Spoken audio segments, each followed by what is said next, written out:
ಕುಂದಾನಗರಿ ಬೆಳಗಾವಿಯಲ್ಲಿ aunty murder ಆಗಿದೆ. ಅಪಾರ್ಟ್ಮೆಂಟ್ಗೆ ನುಗ್ಗಿ ಮಂಗಳಸೂತ್ರ ಕಿತ್ತುಕೊಂಡು ಮಹಿಳೆ ಕೊಲೆ ಮಾಡಿದ್ದಾರೆ.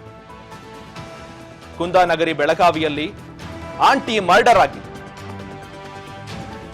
ಅಪಾರ್ಟ್ಮೆಂಟ್ಗೆ ನುಗ್ಗಿ ಮಂಗಳಸೂತ್ರವನ್ನ ತೆಗೆದುಕೊಂಡು ಮಹಿಳೆಯನ್ನ ಕತ್ತು ಹಿಸುಕಿ ಕೊಲೆಗೈದಿದ್ದಾರೆ ಆರೋಪಿಗಳು. ಬೆಳಗಾವಿಯ ಗಣೇಶಪುರದ ಲಕ್ಷ್ಮೀನಗರದಲ್ಲಿ ಈ ಘಟನೆಯಾಗಿದೆ. ಕುಂದಾನಗರಿ ಬೆಳಗಾವಿಯಲ್ಲಿ ಆಂಟಿಯ ಮರ್ಡರ್ ಆಗಿದೆ. ಅಪಾರ್ಟ್ಮೆಂಟ್ಗೆ ನುಗ್ಗಿ ಮಂಗಳಸೂತ್ರವನ್ನ ಕಿತ್ತು ಜೊತೆಗೆ ಅವರು ಧರಿಸುವ ಎಲ್ಲಾ ಬಂಗಾರಗಳನ್ನ ಕಿತ್ತು ಕೊಲೆ ಮಾಡಿದ್ದಾರೆ. ಮಹಿಳೆಯ ಕತ್ತನ್ನ ಇಸುಗಿ ಕೊಲೆ ಮಾಡಿದ್ದಾರೆ ಆರೋಪಿಗಳು. ಬೆಳಗಾವಿಯ ಗಣೇಶಪುರದ ಲಕ್ಷ್ಮೀನಗರದಲ್ಲಿ ಈ ಘಟನೆಯಾಗಿರುವಂತದ್ದು. ಲಕ್ಷ್ಮೀನಗರದ ನಿವಾಸಿ ಅಂಜನಾ ಕೊಲೆಯಾದ ಮಹಿಳೆಯಾಗಿದ್ದಾರೆ. ಅಪಾರ್ಟ್ಮೆಂಟ್ನಲ್ಲಿ ವಾಸವಾಗಿದ್ರು ಅಂಜನಾ, ಜೊತೆಗೆ ದಂಪತಿ ಕೂಡ ಇಬ್ರು ಕೂಡ ವಾಸವಾಗಿದ್ರು. ಆದರೆ ಆಟೋ ರಿಕ್ಷಾ ಓಡಿಸ್ತಾ ಇದ್ದ ಅವರು ಗಂಡ ಅಜಿತ್ ನಿನ್ನೆ ರಾತ್ರಿ ಮನೆಗೆ ಬಂದಾಗಲೇ ಈ ಪ್ರಕರಣ ಬೆಳಕಿಗೆ ಬಂದಿದೆ ಅಂತಾನೆ ಅವರು ಹೇಳ್ತಾ ಇರುವಂತದ್ದು. ಅಲ್ಲಿವರೆಗೂ ಇದಕ್ಕೆ ಸಂಬಂಧಪಟ್ಟಂತೆ ಯಾವುದೇ ಮಾಹಿತಿ ಕೂಡ ಇರಲಿಲ್ಲ. ಅವರು ಮನೆಗೆ ಭೇಟಿ ಕೊಟ್ಟ ನಂತರ ಪ್ರಕರಣ ಬೆಳಕಿಗೆ ಬಂದಿದೆ. ಜೊತೆಗೆ ಪ್ರಜ್ಞೆ ತಪ್ಪಿ ಬಿದ್ದಿದ್ದ ಅವರ ಹೆಂಡತಿಯನ್ನ ಬೆಳಗಾವಿ ಬಿಮ್ಸ್ ಆಸ್ಪತ್ರೆಗೆ ದಾಖಲು ಮಾಡ್ತಾರೆ.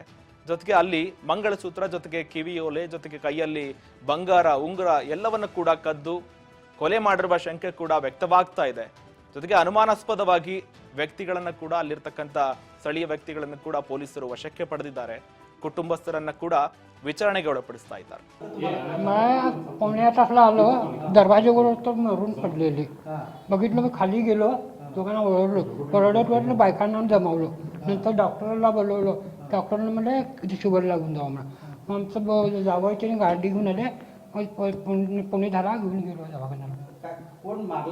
कसे मला आम्ही नव्हतं ते घरात चोरी झाली. घरात अंगठी गेली, मंगळसूत्र गेले, कानातलं गेले आणि घरात काय गेले बघितलं नाही. मी दोघं नवरा बायको पोऱ्या या दोन्ही त्यांनी पुण्याला राहतं दोघं पण. नाही आता बघायचं काय किती वाजता झाले?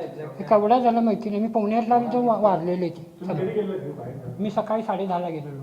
संध्याकाळी पावणे 8ला आलो. तुम्हाला कधी कळालं?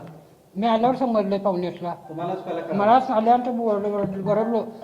खाली लोक आहेत का ना बायकांना, ते आले बोलवायला. सगळे आले. पावणे 8 वाजता आलो, दरवाजेवर तर मरून पडलेली बघितलं. मी खाली गेलो.